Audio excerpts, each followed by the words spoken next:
Hi മക്കളെ, welcome back to learners. 10ാം ക്ലാസ്സിൻ്റെ പരീക്ഷയ്ക്ക് ഇനി വളരെ കുറച്ച് ദിവസങ്ങളേ ഉള്ളൂ അല്ലേ? ഇപ്പോൾ നിങ്ങൾ IT-യുടെ എക്സാമൊക്കെ എഴുതി കഴിഞ്ഞിട്ടുണ്ടായിരിക്കും. പല കുട്ടികൾക്കും കഴിഞ്ഞു, പല കുട്ടികൾക്കും നാളെയും മറ്റന്നാളായിട്ട് നടത്തുന്നതായിട്ട് നമ്മൾ അറിഞ്ഞു.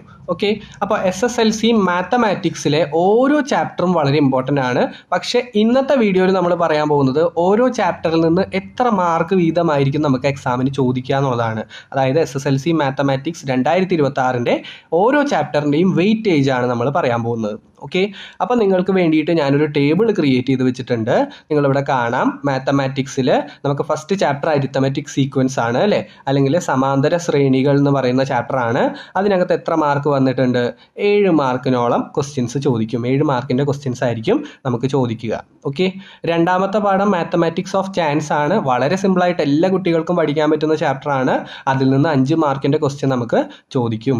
അതുപോലെ തന്നെ സ്റ്റാറ്റിസ്റ്റിക്സ് എല്ലാ കുട്ടികളും നിർബന്ധമായിട്ടും പഠിച്ചു വെക്കേണ്ട ചാപ്റ്റർ ആണ്. ജയിക്കാൻ വേണ്ടി പഠിക്കുന്ന കുട്ടികളാണെങ്കിൽ എല്ലാവരും പഠിച്ചു വെക്കുന്ന ചാപ്റ്റർ ആണ് ഇത്, സ്റ്റാറ്റിസ്റ്റിക്സ്, അതുപോലെ മാത്തമാറ്റിക്സ് ഓഫ് ചാൻസ് എന്നൊക്കെ പറയുന്നത്. ഓക്കെ, സോ അതിൽ നിന്ന് വന്നിരിക്കുന്നത് 6 മാർക്കാണ്. ഇനി കോർഡിനേറ്റ്സ്, ഇതും നിങ്ങൾക്ക് എളുപ്പത്തിൽ പഠിക്കാവുന്ന ചാപ്റ്റർ തന്നെയാണ്. കോർഡിനേറ്റ്സിൽ നിന്ന് 5 മാർക്കിൻ്റെ ക്വസ്റ്റ്യൻ ആയിരിക്കും ചോദിക്കുക. ജോമെട്രി ആൻഡ് ഓൾജിബ്രയിൽ നിന്ന് 8 മാർക്കിൻ്റെ ക്വസ്റ്റ്യൻ. അതുപോലെ തന്നെ അരിത്തമെറ്റിക് സീക്വൻസ് ആൻഡ് ഓൾജിബ്ര എന്ന് പറയുന്ന അടുത്ത ചാപ്റ്റർ ഉണ്ട് അല്ലേ, അതിനകത്ത് 8 മാർക്കിൻ്റെ ക്വസ്റ്റ്യൻ തന്നെയാണ് നമുക്ക് ചോദിക്കുക. സെക്കൻഡ് ഡിഗ്രി ഇക്വേഷൻ കുറച്ചുകൂടി ടഫ് ആയിട്ടുള്ള ഒരു ചാപ്റ്റർ ആണെന്ന് നമുക്ക് വേണമെങ്കിൽ പറയാം. സെക്കൻഡ് ഡിഗ്രി ഇക്വേഷൻ, അതിൽ നിന്ന് എത്ര മാർക്കിനുള്ള ക്വസ്റ്റ്യനേ ഉള്ളൂ? യെസ്, 4 മാർക്കിൻ്റെ ക്വസ്റ്റ്യനേ ഉള്ളൂ. ഓക്കെ, അത് മിക്കവാറും നിങ്ങൾക്ക് സെക്കൻഡ് ഡിഗ്രി തന്നിട്ട് അത് സോൾവ് ചെയ്യാനുള്ള രീതിയിലൊക്കെ ആയിരിക്കും. ലെങ്ത്തും ബ്രെഡ്ത്തും ഒക്കെ തന്നിട്ടുള്ള ക്വസ്റ്റ്യൻസ് നമ്മൾ ചെയ്തിട്ടുണ്ടല്ലോ. യെസ്, അതുപോലത്തെ ക്വസ്റ്റ്യൻസ് ആയിരിക്കാം. ഇനി പോളിനോമിയൽസ് ആൻഡ് ഇക്വേഷൻസ്, ഇത് നിങ്ങൾ ഓൾറെഡി 9th സ്റ്റാൻഡേർഡിൽ പോളിനോമിയൽസ് ഒക്കെ പഠിച്ച് അതിൻ്റെ ബേസ് ഒക്കെ സെറ്റ് ചെയ്ത് വന്നിട്ടുള്ള ചാപ്റ്റർ തന്നെയാണ്. അതിനകത്ത് നമുക്ക് 4 മാർക്കിൻ്റെ ക്വസ്റ്റ്യൻ ആണ് ചോദിക്കുക. ഇനി ജോമെട്രി, അതായത് വരയ്ക്കാനുള്ള ചാപ്റ്റേഴ്സ് നമുക്ക് നോക്കുകയാണെങ്കിൽ സർക്കിൾസ് ആൻഡ് ആംഗിൾസ്, വരയ്ക്കാനുള്ള ചാപ്റ്റർ ഒരു കാരണവശാലും നിങ്ങൾ വിട്ട് കളയരുത്. വരയ്ക്കാനുള്ള ചാപ്റ്റേഴ്സ് നിർബന്ധമായിട്ട് നിങ്ങൾ പഠിക്കണം. കാരണം അവിടെയാണ് നമുക്ക് ഏറ്റവും കൂടുതൽ മാർക്ക് വരുന്ന ചാപ്റ്റേഴ്സ് നമുക്ക് പ്രസൻ്റ് ആയിട്ടുള്ളത്. വളരെ സിമ്പിളായിട്ട് പഠിച്ചുകൊണ്ട് ഏറ്റവും കൂടുതൽ മാർക്ക് വാങ്ങാൻ പറ്റുന്ന ചാപ്റ്റേഴ്സാണ് ഈ പറഞ്ഞ സർക്കിൾസ് ആൻഡ് ആംഗിൾസ്, അതുപോലെ ടാൻജൻസ് എന്നൊക്കെ പറയുന്നത്. ഓക്കെ, സിമ്പിളായിട്ട് പഠിച്ച് നിങ്ങൾക്ക് കൂടുതൽ മാർക്ക് വാങ്ങാം. അങ്ങനത്തെ ചാപ്റ്റേഴ്സാണ് സർക്കിൾസ് ആംഗിൾസ് എന്നൊക്കെ പറയുന്നത്.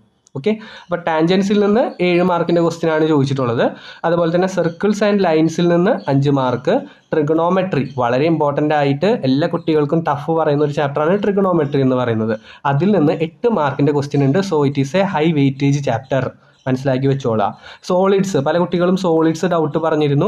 പല കുട്ടികൾക്കും സോളിഡ്സ് വളരെ ബുദ്ധിമുട്ടാണ്, അതിനകത്ത് കുറേ ഫോർമുലാസ് പഠിക്കാനുണ്ടെന്നൊക്കെ പറഞ്ഞിരുന്നു. പക്ഷേ എന്ത് ചെയ്യണം മക്കളെ, ഒന്ന് കഷ്ടപ്പെട്ടിരുന്ന് പഠിക്കണം. സോളിഡ്സിനകത്ത് 6 മാർക്ക് ക്വസ്റ്റ്യൻസ് ആണ് നമുക്ക് ചോദിക്കാൻ സാധ്യത. അപ്പോൾ നിങ്ങൾ ഒരു കാരണവശാലും ഒരു ചാപ്റ്റർ പോലും സ്കിപ്പ് ചെയ്ത്, പലരും പറയും ഇന്ന ചാപ്റ്റർ സ്കിപ്പ് ചെയ്തിട്ട് നിങ്ങൾ പഠിച്ചോളൂ, ഉറപ്പായിട്ടും നിങ്ങൾക്ക് A+ കിട്ടുമെന്നൊക്കെ പറയുന്നവരുണ്ടാവും. പക്ഷെ അങ്ങനെയുള്ള ഫേക്ക് മോട്ടിവേഷൻസിലേക്ക് നിങ്ങൾ പോകാതെ എല്ലാ ചാപ്റ്ററും കൃത്യമായിട്ട് നിങ്ങൾ പഠിക്കുക.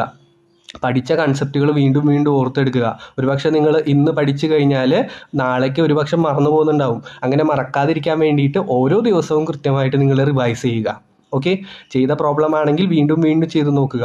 ഓരോ ഡിഫറെൻറ്റ് മോഡൽസ് ആയിട്ടുള്ള ചോദ്യങ്ങൾ ചെയ്ത് നോക്കുക. അരിത്തമെറ്റിക് സീക്വൻസിനകത്ത് തന്നെ നമ്മളിപ്പോൾ ഇവിടെ ഓഫ്ലൈനിൽ പഠിപ്പിച്ച് കഴിയുമ്പോൾ നിങ്ങൾക്ക് മനസ്സിലായിട്ടുണ്ടാവും കുറേ എന്ത് ചെയ്തിട്ടുണ്ട്, കുറേ ടൈപ്പ് ഓഫ് ചോദ്യങ്ങൾ നമ്മൾ ചെയ്തിട്ടുണ്ട്. അതുപോലെ ഓരോ ടൈപ്പിലെ ക്വസ്റ്റ്യൻസ് നിങ്ങൾ ചെയ്ത് പഠിക്കുക എന്നുള്ളതാണ് ചെയ്യേണ്ട കാര്യം. ഓക്കെ, അപ്പോൾ മലയാളം മീഡിയം മക്കളാണെങ്കിൽ നിങ്ങൾക്ക് ഇവിടെ കാണാം എന്താണ്, ഞാനിവിടെ ചാപ്റ്റർ കൃത്യമായിട്ട് കൊടുത്തിട്ടുണ്ട്. നിങ്ങൾ സ്ക്രീൻഷോട്ട് എടുത്ത് വെക്കുക കേട്ടോ. Okay, yes. കൂടാതെ നമ്മൾ ഓരോ ക്വസ്റ്റ്യൻസും നമ്മുടെ വീഡിയോ ആയിട്ട് അപ്ലോഡ് ചെയ്യാൻ ഉദ്ദേശിക്കുന്നുണ്ട്. നിങ്ങളുടെ സപ്പോർട്ട് ഉണ്ടെങ്കിൽ മാത്രമേ എന്ത് ചെയ്യുന്നുണ്ടാവുള്ളൂ, ക്വസ്റ്റ്യൻസ് നമ്മൾ കൂടുതൽ ചെയ്യുന്നുണ്ടാവുള്ളൂ. Okay, yes. അപ്പോൾ ഈ വീഡിയോ നിങ്ങൾ മാക്സിമം ഒന്ന് ലൈക്ക് ചെയ്യുക, കൂടുതൽ വിദ്യാർത്ഥികളിലേക്ക് എത്തിക്കുക.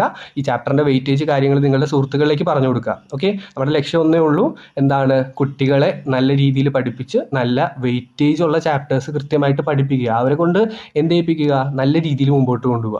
അതാണ് ഒരു ലക്ഷ്യം എന്ന് പറയുന്നത്. ഓക്കെ, അപ്പോൾ നിങ്ങളെല്ലാവരും കൂടെ കൂടിക്കോളൂ. അതുപോലെ തന്നെ ചാപ്റ്ററിൻ്റെ വെയിറ്റേജ് നിങ്ങൾ എഴുതി വയ്ക്കുക. ഓക്കെ ആണല്ലോ. ഇനി അടുത്ത സോഷ്യലായിട്ട് നമുക്ക് അടുത്ത വീഡിയോയിൽ കാണാം. Thank you, by.